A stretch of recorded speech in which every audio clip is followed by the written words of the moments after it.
नमस्कार, न्यूज मंच देख रहे हैं आप और मैं हूं विशाल वैभव। बिहार सरकार मंत्री संतोष सुमन जो है आज प्रेस वार्ता कर जिस तरह से बिहार में बाढ़ आया था और नेपाल से आई हुई पानी को लेकर जो है प्रेस वार्ता किया और कहा कि बिहार में जो आपदा आया था उस घड़ी में भी जो है बिहार सरकार जो है सबको राहत देने का काम की है और सबको जो है जो वित्तीय लाभ जो देना है इसके लिए भी कहा कि केंद्र सरकार से जो है सहयोग हमें मिलेगी और सहयोग मिलता भी रहा है। और साथ ही जो है जहरीली शराब से हुई मौत को लेकर भी जो है उन्होंने क्या कुछ कहा है, आपको छोड़ जाते हैं संतोष सुमन की इस वार्ता के साथ। बने रहिए न्यूज मंच के साथ। न्यूज मंच के लिए नीरज कुमार के साथ विशाल वैभव, पटना। का विषय आपदा से रिलेटेड है।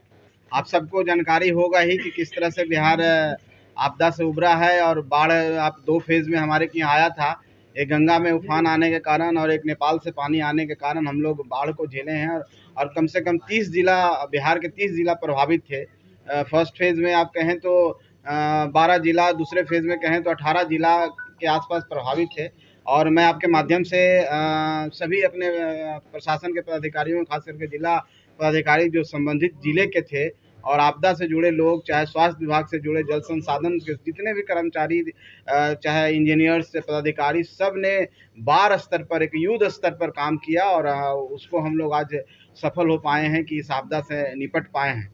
आपको मैं जानकारी देना चाहता हूं कि करीब हम लोग जब बाढ़ का समय था तो हमने माननीय मुख्यमंत्री जी के द्वारा, उनके निर्देशन से और माननीय मुख्यमंत्री जी के कर कमलों के द्वारा पीड़ित जो परिवार हैं उनको पैसा दिया गया। करीब 605 करोड़ रुपया 7,000 के हिसाब से हमने डीबीटी के माध्यम से लोगों को दिया है। फसल क्षतिपूर्ति के लिए हम लोग करीब 491 करोड़ रुपया अभी दिए हैं। अभी भी उसका आकलन चल रहा है और कहने का मतलब है कि अभी कितने घर टूटे हैं, कितने पशुओं को नुकसान हुआ है और सब आकलन कर रहे हैं। और हम लोग उसको आकलन करने के बाद जो भी राशि आएगी हम लोग लाभुक के खाते में डीबीटी करेंगे और लोगों को देने का काम करेंगे। हम आपको और भी बता देना चाहते हैं कि इस पूरे फेज़ 1 और फेज़ 2 में 81 लाख से ज़्यादा लोगों को हमने खाना खिलाया है। और हमारे यहाँ 27 राहत शिविर चले हैं, जैसे 11,040 लोगों को हमने राहत शिविरों में ठहराया था और उनको फिर सुरक्षित जगह पर पहुँचा देने का काम किए हैं। एक चीज़ और है कि केंद्रीय टीम हमारे पास आ रही है, जो 7 सदस्यीय केंद्रीय टीम आ रही है। श्री पार्थ सारथी जी संयुक्त सचिव गृह मंत्रालय के हैं, उनके द्वारा जो 20 तारीख को, 21-22 को दौरा करेगी बाढ़ प्रभावित क्षेत्रों में और 22 तारीख को यहाँ ऑफिशियल मीटिंग होगी।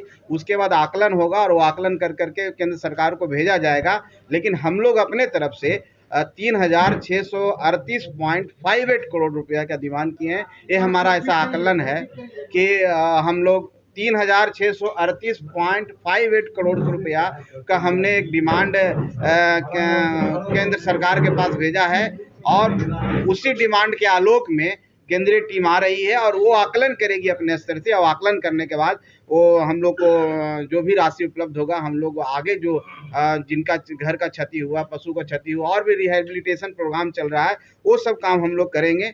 हम आपको बता देना चाहते हैं कि पूरे 1294 सामुदायिक किचन हम लोग ने चलाया है, जिसमें कि 81 लाख के आसपास लोगों ने खाना खाया है। तो हम समझते हैं कि 12 स्तर पर हमने काम किया और सभी लोग जिसमें लगे हुए थे, आपका भी बहुत बड़ा योगदान है। और हम दरभंगा गए थे, दरभंगा में भी मैंने देखा, वहाँ के लोगों से बात की और वहाँ के मीडिया पर्सन से भी बात की। दरभंगा के मीडिया भाई ने बोला कि वहाँ के डीएम और एसडीओ ने खुद अपने हाथों से बोरा उठा करके जो बांध टूटा था वहाँ भरने का काम किया। तो बहुत रात भर लोग जाग के काम किए हैं और इसी का नतीजा है कि आज हम लोग सही तरीके से जान माल का नुकसान ना के बराबर हुआ और सही तरीके से लोगों को सुरक्षित स्थान पर पहुंचा दिए।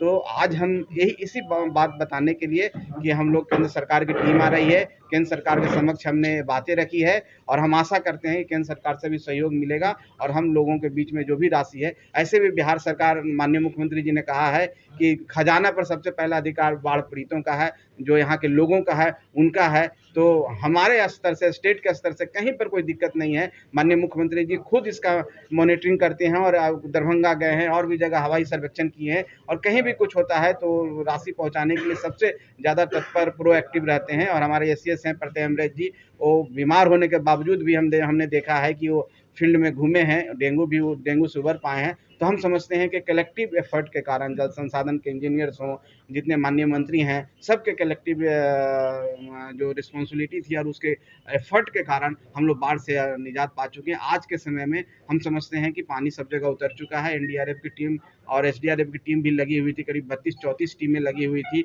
वो सब अब वापस आ गई है। हम लोग अभी राशन उसन जो खाना सामुदायिक किचन वगैरह था बंद हो चुका है। अब हम लोग सिर्फ आकलन करने पर हैं कि कितना क्षति हुआ है और कितना हम लोग को पैसा देना है। यही कारण आप सबको बुलाए हैं। आप सबको बहुत बहुत धन्यवाद। हमारा जो आकलन है, हमने जो आकलन किया है कि हमको इतना राशि की ज़रूरत है। आपने बताया ना कि 3,638 करोड़ रुपया 0.58 करोड़ रुपया का हमने एक आकलन करके दिया है। तो ये टीम आ रही है और टीम आने के बाद जो भी होगा हम समझते हैं कि केंद्र सरकार से मदद मिलेगा। हम लोग आशान्वित हैं और उसके बावजूद भी हमारा स्टेट का जो खजाना है उससे भी माननीय मुख्यमंत्री जी सदैव बोलते रहे हैं कि हम देंगे। बाढ़ पीड़ितों को कोई भी तकलीफ नहीं होगी, कोई परेशानी नहीं होगी। जितना हम लोग दे सकते हैं उनको विस्थापित करने के लिए, उनके घर टूटे हैं उनके घर को फिर से बनाने के लिए, जीवन को सही तरीके से लाने के लिए हम लोग पूरी कोशिश करें। कल टीम 22 को यहाँ मीटिंग करेगी। 22 के बाद जा करके अपना मेमोरेंडम केंद्र सरकार को दिया जाएगा। उसके बाद तुरंत हम समझते हैं कि इस महीने में के अंत तक हम आशा करते हैं कि सारे जो भी वहाँ से मदद होगा वो आएगी और हम लोग पुनः सबको दे पाएंगे। जहरीली शराब से दर्जनों लोगों की जान गई है, क्या कहेंगे? उसको लेकर भी कोई मुआवजा सरकार देती है?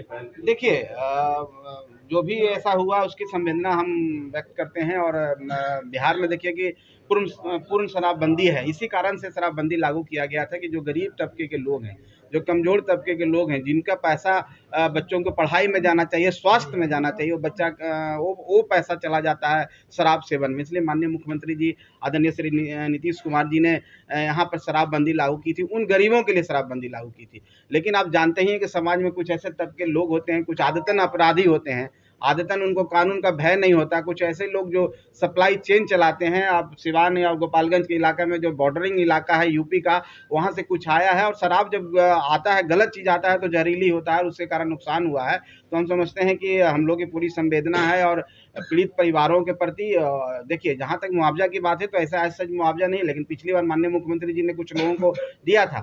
कुछ ऐसे परिवार होते हैं जिनका कमाने वाला एक ही व्यक्ति है और वो चले गए, उनके छोटे छोटे बच्चे हैं, तो सरकार संवेदना रखती है, सरकार उस पर विचार कर सकती है और ऐसा कुछ होगा तो सरकार इस मुआवजा देने की भी बात कर सकती है। लेकिन एज सच रूल में ऐसा कोई मुआवजा शराब से मृत्यु के कारण नहीं है। लेकिन ये मानवता ग्राउंड पर माननीय मुख्यमंत्री जी की दूरदर्शिता है। माननीय मुख्यमंत्री जी के कारण वो पूरी समीक्षा कर रहे हैं। आपने देखा होगा कि कल मीटिंग, हाई लेवल मीटिंग भी हुई थी, तो माननीय मुख्यमंत्री जी इसके लिए सक्षम हैं और अपने तरफ से सारा चीज़ कर रहे हैं। आप लोग निश्चिंत रहिए, बिहार में ऐसे लोग बचेंगे नहीं। कड़ाई से उनके साथ पेश किया जाएगा जो इस तरह के शराब परोसने का काम करते हैं, छोटे हमारे गरीब लोगों को बरगलाने का काम करते हैं, यहाँ के जो वर्क फोर्स है उसको कमज़ोर करने का काम कर रहे हैं। निश्चित तौर पर उन पर कार्रवाई होगी और आने वाला समय में सप्लाई चेन हम लोग रोक पाएंगे, ये आश्वासन मैं आपको देता हूं।